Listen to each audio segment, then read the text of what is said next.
सत्यनारायण भगवान की कथा चल रही थी। इसी बीच अचानक से बहुत गंदी बदबू आने लगती है। सभी लोग अपने मुंह पर कपड़ा रखकर एक दूसरे को घूरने लगते हैं। अरे कौन फ्रेश होकर नहीं आया। हे भगवान, एक तो भगवान की कथा चल रही, ऊपर से ना जाने कौन सा नालायक यहाँ पर है जो ऐसे शंख बजा रहा है जो किसी को सुनाई भी नहीं दे रहा और अपना काम करे जा रहा है। हाँ बहन, मेरा तो दम घुट रहा है, समझ में नहीं आ रहा कौन है। कहीं ऐसा तो नहीं पंडित जी शंख बजाते बजाते कुछ और ही बजा रहे हैं। ये तो नहीं पता कि कौन बजा रहा है, लेकिन जो भी बजा रहा है वो बड़ा गंदा बजा रहा है। लग रहा है कि कई दिनों से फ्रेश नहीं हुआ है वो। दरअसल सत्यनारायण भगवान की पूजा चल रही थी। इसी बीच दामिनी और उसकी सास कविता भी पूजा में अपनी भक्ति का रंग जमा रही होती है। दोनों की एक बुरी आदत थी पाद मारने की, और दोनों बिना आवाज किए गैस छोड़ती थी, जिससे हर कोई कंफ्यूज हो जाता था कि आखिर ऐसा नाइट्रोजन बम छोड़ने वाला इंसान कौन है। दोनों सास बहू बीस पूजा में खूब गंदी गंदी गैस छोड़ती है और खुद को इतना ज्यादा शरीफ और मासूम बताते हुए एक औरत से कहती है, हाय राम जी, कितनी गंदी बदबू आ रही है। आखिर किसका पेट खराब है? क्यों पूजा में इस तरह से गंदी बदबू फैलाकर पूजा को भंग करना चाह रहे हो? वही तो बेटा, आखिर कौन है ऐसा नालायक इंसान जो इतना गंदा काम कर रहा है? इस बुढ़ापे में ऐसा लग रहा है मेरी तो जान ही निकल जाएगी। दामिनी बहू, एक काम करते हैं, भगवान के आगे हाथ जोड़कर यहाँ से चलते हैं। अब मेरे बस की नहीं है, पता नहीं कौन ऐसे बुरे काम करता है। इस तरह से दामिनी और कविता दोनों अपने घर आ जाती है। ऐसे ही समय बीतता जाता है। दामिनी और कविता के घर के सामने ही मिस्टर शर्मा जी की मौत हो जाती है। दोनों सास बहू मिलकर शोक सभा में जाती है। मिस्टर शर्मा जी की डेड बॉडी के आसपास सभी लोग बैठकर अशोक जता रहे होते हैं। तभी दामिनी और कविता बहुत गंदी गंदी गैस छोड़ने लगती है। मिस्टर शर्मा जी की पत्नी, जो कि बहुत बुरी तरह से रो रही थी, वो भी अपने मुंह पर कपड़ा रखते हुए अपने मन ही मन कहती है, हे भगवान, आखिर कौन नालायक ऐसे गंदी गंदी गैस छोड़ रहा है? कहीं ऐसा ना हो कि मेरा मरा हुआ पति जिंदा हो जाए। इतनी मुश्किलों के बाद तो वो मरा था, अब ना जाने कौन मेरा दुश्मन आ गया है जो मेरे इस मरे हुए पति को जिंदा करना चाहता है। ये कितनी गंदी गैस, ऐसी गैस की लाश भी जिंदा हो जाए और एक जिंदा इंसान लाश बन जाए। आसपास के सभी लोग मुंह पर कपड़ा बांधकर किसी न किसी तरह से उस वक्त गुजार लेते हैं। आखिरकार थोड़ी देर बाद कविता और दामिनी दोनों साथ में बैठकर आलू के पराठे खा रही होती है। इसी बीच दामिनी बहुत ही गंदा गैस छोड़ती है और ये देखकर कविता को गुस्सा आता है और वो कहती है, हम दोनों का काम पाद मारने का है और हम दोनों की एक ही बीमारी है, लेकिन कम से कम खाने के टाइम तो पाद मत मार बहू। तू ना मुझसे भी ज्यादा गंदा पाद मारती है। बस मम्मी जी, इतना भी झूठ मत बोलो। मुझसे ज्यादा पाद तो आप मारती हो, इतना गंदा पाद मारती हो कि पूछो मत। इसके पीछे ना एक फैक्ट है, इंसान जितना पुराना होता है ना उतना ज्यादा पुराना और गंदा पाद मारता है। और हम दोनों की उम्र में ना काफी ज्यादा डिफरेंस है। आप मुझसे बड़े हो और आप काफी पुराने भी हो। बहू, मैं भी ना पढ़ी लिखी हूँ और मुझे भी अच्छे से पता है पाद मारने की कोई उम्र नहीं होती। अच्छा तो एक काम करना, कभी अकेले में ना अपने आप को कमरे में बंद करके उस कमरे में बैठना और जितना दिल करे उतना छोड़ना और फिर सोना, तब आपको पता चलेगा कि आप कितना गंदा पाद मारती हो। अरे जाना, अब लड़ाई झगड़ा करके कोई फायदा है नहीं, क्योंकि हम दोनों पाद मारने के पार्टनर हैं। अब हम दोनों ही इस तरह से लड़ेंगे तो साथ में पाद कौन मारेगा? ये बात आपने बिल्कुल सही की मम्मी जी। अब मैं खाना बना लेती हूँ, आपके बेटे के आने का समय हो चुका है। दामिनी का पति समर दामिनी को फोन करके कहता है कि वो अपने दोस्त अजय के साथ घर आ रहा है। दामिनी अजय के लिए बहुत अच्छा और टेस्टी डिनर बनाती है।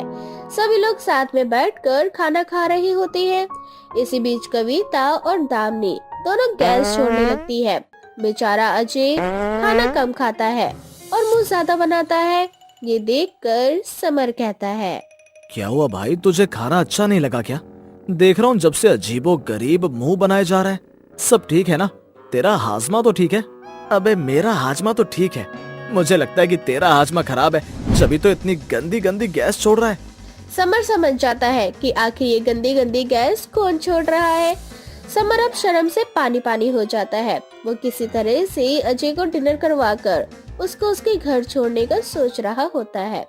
आखिरकार अजय आधा अधूरा खाना खाकर बाहर आ ही जाता है। तेरे घर में इतनी गंदी स्मेल मार रही थी। इतना गंदा कौन पाद मारता है तेरे घर में? सच बता रहा हूँ, एक सेकंड भी वहां रुकना यानी अपने आप को उस गंदे बास से जान से मारना हुआ। एक तरह से खुदकुशी हुई। देख, तू मेरा बेस्ट फ्रेंड है, इसलिए मैं तुझे ये बातें बता रहा हूँ। मेरी माँ और मेरी बीवी दोनों ही पाद मारने वाली पार्टनर हैं। दोनों इतना गंदा पाद मारती है ना, वो दोनों की आवाज भी नहीं आती, और तो और इसी का फायदा उठाकर वो कभी भी छोड़ देती हैं। अच्छा, ये बात है, अक्सर ये होता है कि जो पाद मारता है ना, उसे अपने पाद की स्मेल बुरी लगती ही नहीं है। चल अब मैं चलता हूँ। समर को बहुत शर्मिंदगी महसूस होती है। घर आकर वो अपनी माँ और बीवी से कहता है, माँ, दामिनी, दोनों इधर आओ मेरे पास। कब सुधरोगी आप? आप दोनों की हरकत में पाद मारना एक कंट्रोल प्रोसेस है, लेकिन इसका मतलब ये नहीं कि आप कहीं भी शुरू हो जाओ। जब आप दोनों को पता है कि आप दोनों के साथ ये प्रॉब्लम है तो वहाँ से हट जाना चाहिए ना। आप दोनों तो ऐसे खुले में कहीं भी करने लग जाती हो। अरे बेटा, ये बता कि इसे भी कोई रोक सकता है क्या? माँ ठीक है, इसे कोई रोक नहीं सकता, लेकिन आपको पता तो चलता होगा ना कि अब आपको ये करना है, तो कम से कम उस टाइम कहीं दूर चली जाया करो। दामिनी और कविता को कुछ भी समझ नहीं आता। वो दोनों अपनी मस्ती में मस्त होकर अपने अपने कमरे में चली जाती है। ऐसे ही कुछ दिन बीत जाते हैं। समर कुछ दिनों के लिए अपने दोस्तों के घर पर ही चला जाता है, और इसी बीच दामिनी और कविता को बहुत गंदी गंदी स्मेल आने लगती है, और वो दोनों एक दूसरे से कहती है, अरे दामिनी, इतना गंदा पाद तू मार रही है क्या? इस बार तेरे पाद की स्मेल तो अलग ही आ रही है। नहीं मम्मी जी, मैं नहीं हूँ, मुझे तो लग रहा है आप हो। अरे बहू, सच में बहुत ज्यादा गंदी बदबू आ रही है, बिल्कुल भी बर्दाश्त नहीं हो रहा। हाँ माँ जी, बात तो बिल्कुल ठीक है आपकी, लेकिन इतना गंदा पाद कौन मान रहा है? हम दोनों के सिवा तो इस घर में कोई है नहीं। उस पाद की बदबू से दामिनी और कविता का दम घुटने लग जाता है। वो दोनों बाहर जाने की कोशिश करती है, लेकिन बाहर का दरवाजा भी बंद था। कुछ देर तक उसी बदबू में रहने से उन दोनों की हालत खराब हो जाती है। थोड़ी देर बाद समर आता है, और उन दोनों की हालत देखकर वो उनसे कहता है, और बताओ, कैसा लग रहा है? ये सब क्या है बेटा? हम दोनों के अलावा इस घर में ऐसा कौन है जो इतना गंदा पाद मार रहा है? मार्केट में ना ऑनलाइन पाद की बदबू भी बिकती है, जिससे बहुत गंदी स्मेल आती है, तो वही मैंने पूरे घर में फैला दिया है। अब आपको पता चला, जब किसी दूसरे की पाद की स्मेल खुद तक आती है तो कैसा महसूस होता है। कविता और दामिनी को बहुत बुरा लगता है, लेकिन फिर भी उन दोनों को समर की बात बिल्कुल भी समझ में नहीं आती। जिसके बाद वो दोनों सास बहू फिर से पाद मारने का काम जारी रखती है, और अपने जीवन में ऐसे ही अपनी गंदी पाद की बदबू से लोगों को परेशान करती हुई आगे बढ़ती है। रामपुर गांव में एक छोटा सा परिवार रहता था, जो कि बहुत गरीब था। भुवन अपनी बीवी और बच्चों का पेट भरने के लिए आए दिन मेहनत किया करता था। उसको जो काम मिलता वो कर लेता था। कभी वो मजदूरी करता तो कभी वो किसी दुकान की सफाई करता। ऐसे ही करके उसको रोज जो भी दिहाड़ी मिलती, उसी से वो अपने बीवी बच्चों का पेट भरा करता था। ऐसे ही एक दिन उसका बेटा चीकू कुछ बच्चों को अच्छी और महंगी चीज खाता हुआ देखता है। ये देखकर उसको भी लालच आ जाता है, और वो उन बच्चों के पास जाता है और कहता है, तुम ये क्या खा रहे हो? इसे पिज्जा बोलते हैं, ये बर्गर है। अरे हम बता भी किस गरीब को रहे हैं, जिसने कभी स्वादिष्ट पकवान को देखा ही नहीं है। ये बोलकर सभी बच्चे चीकू का मजाक बना देते हैं। ये देखकर चीकू उदास हो जाता है और घर जाता है। चीकू को उदास देखकर उसकी माँ रूपा उसके पास जाती है और उससे बोलती है, अरे क्या हुआ मेरे लाल को? आज मेरे राजकुमार का मुंह क्यों उतरा हुआ है? माँ, अगर मैं आपका राजकुमार हूँ तो आप क्यों मुझे बाकी बच्चों के जैसा खाना नहीं देते? आपको पता है सारे बच्चे कितना स्वादिष्ट भोजन करते हैं, जिसका मैंने कभी नाम भी नहीं सुना। बेटा, शायद हमारे नसीब में कुछ अच्छा खाने को है ही नहीं, और मैं तुझसे वादा करती हूँ, आज मैं तुझे केवल रोटी और प्याज नहीं दूंगी। आज तुझे रोटी के साथ सब्जी भी मिलेगी। सच्ची माँ, तुम सच कह रही हो? हाँ मेरे लाल, मैं सच बोल रही हूँ। बस तू एक बार अपने पापा को आ जाने दे, उसके बाद हम सब मिलकर एक साथ रोटी और सब्जी खाएंगे। ये बोलकर रूपा खाना बनाने लगती है, और कुछ देर बाद भुवन घर आ जाता है। और कुछ पैसे रूपा के हाथ में थमाते हुए कहता है, ये कुछ पैसे रख लो और इससे कल अनाज ले आना। कल अपने बेटे चीकू का बर्थडे है ना, तो मैं सोच रहा हूँ कि आज थोड़ी और मेहनत कर लूँ ताकि कल हम अपने बेटे को अच्छी अच्छी चीजें दे सके, जिसकी जिद ये हमेशा करता है। इसका मतलब आप फिर से कहीं और काम ढूंढने जा रहे हैं? हाँ रूपा, मैं सारी रात काम करूंगा और अब कल रात को ही आ पाऊंगा। अच्छा ठीक है, पर आप खाना तो खा लीजिए। खाना खाकर भुवन घर से निकल जाता है और काम की तलाश में चल देता है। ये सब देखकर चीकू को अच्छा नहीं लगता। अगले दिन चीकू सुबह सुबह उठता है और उसकी माँ उसे बर्थडे विश करती है। कुछ देर बाद चीकू खेलने के लिए बाहर जाता है, पर कोई भी उसको अपने साथ नहीं खिलाता, जिसके बाद चीकू निराश होकर एक तालाब के पास बैठ जाता है और तालाब में पत्थर फेंकने लगता है। तभी उस तालाब में से एक बड़ी सी मछली बाहर आती है, जिसे देखकर चीकू बहुत डर जाता है और वहां से भागने लगता है। पर वो विशाल जादुई मछली चीकू को रोकती है और उसे कहती है, क्या हुआ बेटा, तुम इतने निराश क्यों हो और तालाब में इस तरह से पत्थर क्यों फेंक रहे हो? क्या तुम जानते हो तुम्हारे ऐसा करने से किसी को चोट लग सकती है? मुझे माफ करना अगर मेरी वजह से आपको चोट लगी हो तो, पर मैं बहुत दुखी हूँ क्योंकि आज मेरा बर्थडे है और हम बहुत गरीब हैं और मेरा बर्थडे बनाने के लिए, मुझे अच्छा अच्छा स्वादिष्ट खाना खिलाने के लिए मेरे पापा कल से मेहनत कर रहे हैं और रात को घर भी नहीं आए। अच्छा, तो ये बात है जिस वजह से तुम इतने दुखी हो और तालाब के पास आकर उसमें पत्थर फेंक रहे हो। पर तुम चिंता मत करो, मैं तुम्हारी सारी समस्याओं का हल कर दूंगी, पर इसके बदले में तुम्हें मेरा एक काम करना होगा। पर मैं तो छोटा सा बच्चा हूँ, मैं आपकी क्या मदद कर पाऊंगा? अब तुम ही मेरी मदद कर सकते हो। यहाँ पर कुछ दिनों से मछुआरे आ रहे हैं मछली पकड़ने के लिए और एक एक करके जाने अनजाने में कई अनोखी मछलियों को मछुआरे नष्ट करते जा रहे हैं। मैं चाहती हूँ कि तुम उन मछुआरों को रोको ताकि हमारी प्रजातियां बची रहें। इसके बदले में मैं तुम्हारी मदद करूंगी। मछली की ये बात सुनकर चीकू उससे वादा करता है कि वो मछुआरों को यहाँ से मछली पकड़ने से रोकेगा।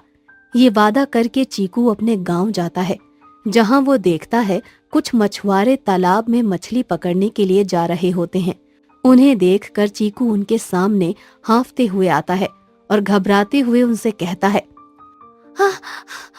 आप लोग उस तालाब में मत जाओ, मैंने वहाँ एक बहुत बड़ा राक्षस देखा है। उसने मुझसे बोला कि अगर आज कोई भी मछुआरा वहाँ गया तो वो सबको मार डालेगा। मैं बड़ी मुश्किल से अपनी जान बचाकर आया हूँ। मेरी सबसे विनती है आप लोगों से कि आप सब वहाँ पर मत जाइए। चीकू की बात सुनकर सारे मछुआरे डर जाते हैं और उस तालाब पर जाना बंद कर देते हैं। कुछ देर बाद चीकू दोबारा से तालाब पर जाता है और उस मछली से कहता है, तुमने जैसा कहा मैंने वैसा किया। अब तुम बताओ तुम मेरी मदद कैसे करोगी और किस तरह से हमारी गरीबी को खत्म करोगी? चीकू की आवाज सुनकर वो जादुई मछली बाहर आती है और बाहर आकर चीकू को 3 जादुई चक्की देती है और उसे कहती है, ये है जादुई चक्की। एक जादुई चक्की से सोना निकलेगा और दूसरी चक्की से चांदी और तीसरी चक्की से हीरा। इस चक्की से निकलने वाले धन दौलत से तुम रातों रात अमीर हो जाओगे। पर हाँ, अगर मन में पाप रखा तो ये चक्की अपना काम करना बंद कर देगी। इसीलिए इस चक्की का प्रयोग उतना ही करना जितना कि तुम्हें जरूरत हो। ये सब सुनकर चीकू हैरान हो जाता है और इन तीनों चक्कियों को लेकर अपने घर आ जाता है। घर जाकर वो अपनी माँ को ये सारी बात बताता है। ये सारी बातें सुनकर रूपा को हैरानी होती है और उसे विश्वास नहीं होता। चीकू अपनी माँ को विश्वास दिलाने के लिए पहली चक्की को चलाता है, जिसमें से कुछ चांदी बाहर निकलती है। उसके बाद दूसरी चक्की चलाता है, जिसमें से सोना निकलता है। इसी तरह से फिर वो तीसरी चक्की चलाता है जिसमें से हीरे निकलते हैं। ये सब देखकर रूपा आश्चर्यचकित रह जाती है और शाम को जब भुवन घर आता है तो वो ये सारी बातें भुवन को बताती है। ये सब जानकर भुवन रूपा और चीकू से कहता है, सच में ये जादुई चक्की है, पर हमें इन जादुई चक्कियों का कोई गलत इस्तेमाल नहीं करना। हम जरूरत के अनुसार इस चक्की का प्रयोग करेंगे। और अभी जो इनमें से कुछ जेवर निकले हैं, मैं सोच रहा हूँ कि इन सोने चांदियों को बेचकर कुछ पैसे ले आता हूँ, जिससे आज हम अपने बेटे का बर्थडे मनाएंगे। ये बोलकर भुवन कुछ सोने और चांदी लेकर जाने लगता है, पर ये सब उसका एक पड़ोसी देख लेता है और वो उस चक्की की चोरी करने की सोचता है। रात को जब भुवन अपने बेटे का बर्थडे मनाता है तो वो अपनी बीवी बच्चों के साथ सो जाता है, जिसके बाद उसका पड़ोसी चुपके से उसके घर में आ जाता है और उसकी चक्की को उठाकर ले जाता है और उस चक्की को चलाने लगता है। पर उस चक्की से ना तो सोना निकलता है और ना ही चांदी और ना ही हीरे। उस चक्की से निकलता है तो सिर्फ नमक। ये देखकर उसका पड़ोसी हैरान हो जाता है और खुद से कहता है, ये कैसी बकवास चक्की है, इसमें तो सिर्फ नमक आ रहा है। लगता है इसको चलाने में कोई मूल मंत्र है जो सिर्फ उसके परिवार को पता है। एक काम करता हूँ, इस चक्की को वापस भुवन के घर रख आता हूँ और कल सारे गांव वालों को इस चक्की की सच्चाई बता दूंगा। ये बोलकर भुवन का पड़ोसी उन चक्कियों को भुवन के घर रखाता है और अगले दिन सारा सच गांव वालों को बता देता है, जिसके बाद सारे गांव वाले भुवन के पास जाते हैं और उस चक्की का राज पूछते हैं। गांव वालों की भीड़ देखकर भुवन भी सारी सच्चाई उन्हें बता देता है और गांव वालों से कहता है, हाँ, ये चक्की जादुई चक्की है, पर ये चक्कियाँ अपना काम तब करती हैं जब कोई सच में मुसीबत में हो और सच्चे दिल से इस चक्की की मदद चाहे। अगर मन में पाप रखकर हम कोई भी कार्य इस चक्की से करेंगे तो ये जादुई चक्की अपने जादू से सोना चांदी और हीरे नहीं देगी। इसीलिए हम सब गांव वालों को मिलकर इस चक्की का यूज करना चाहिए, पर अपनी आवश्यकता के अनुसार। सारे गांव वाले भुवन की बात मान जाते हैं और भुवन उन तीनों चक्कियों को अपने ही पास रखता है।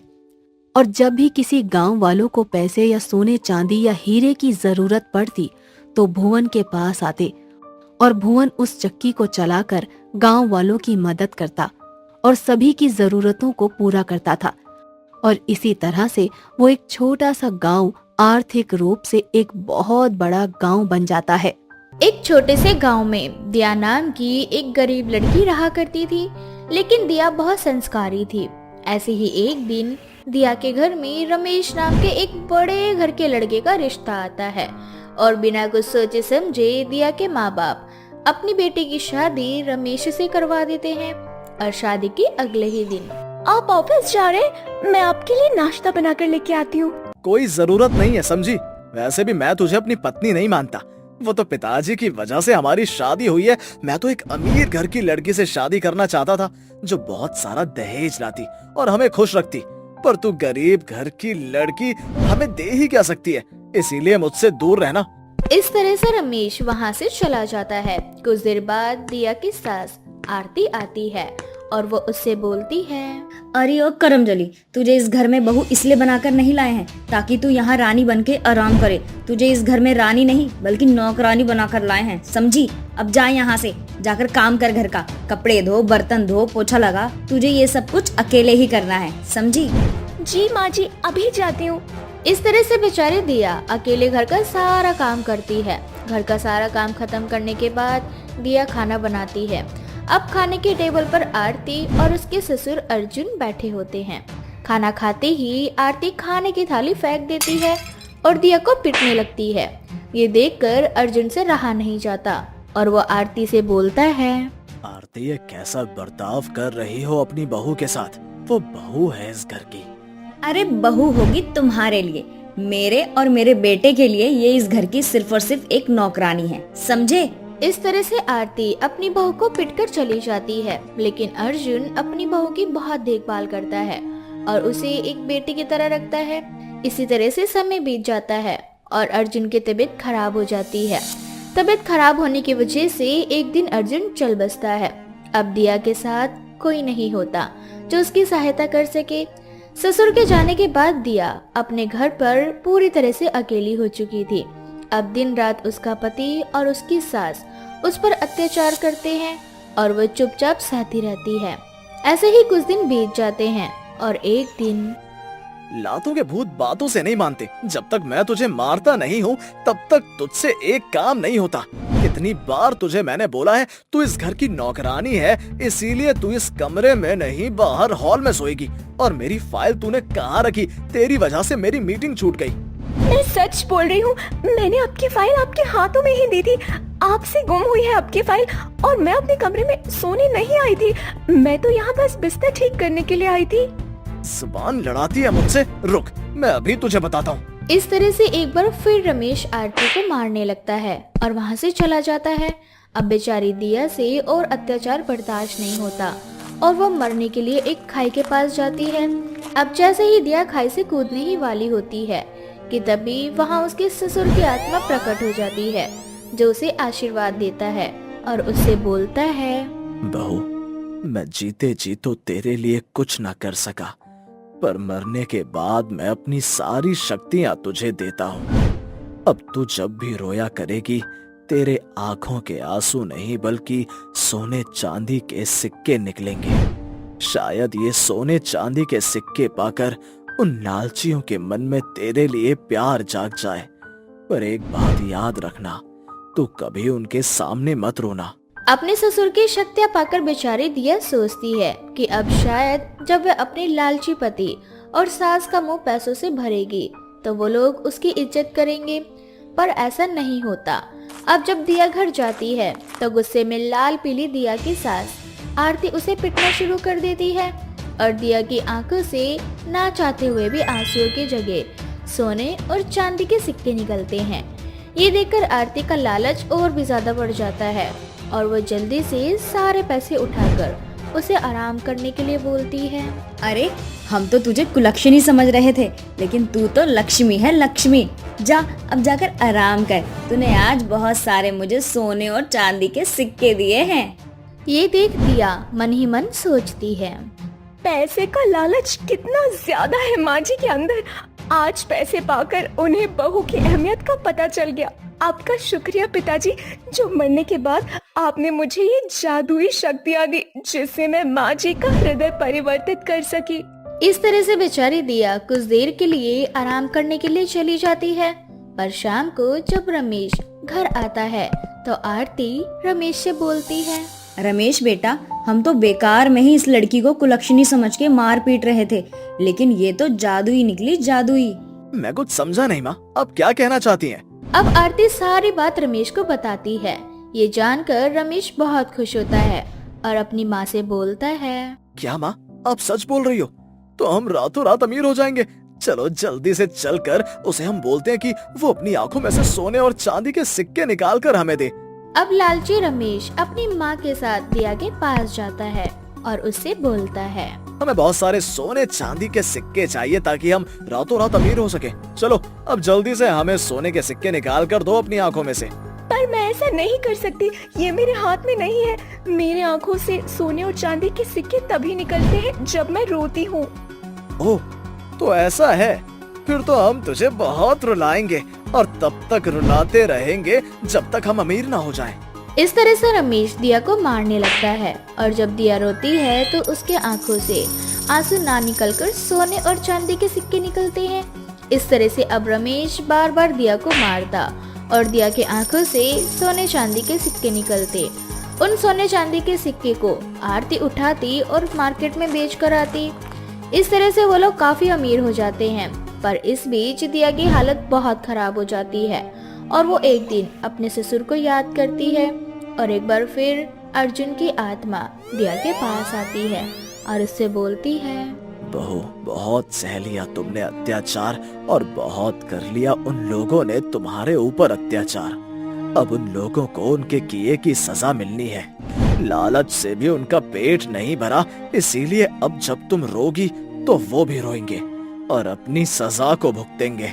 इस तरह से अर्जुन अपनी बहू को कुछ और जादुई शक्तियाँ देकर वहाँ से चला जाता है शाम को जब फिर से रमेश दिया को मारने के लिए आता है तो इस बार दिया के आंखों से सोने चांदी के सिक्के ना निकलकर नदियां बहने लगती है और दिया के घर में बाढ़ आ जाती है, जिसमें उसके पति और उसकी सास डूबने लगती है।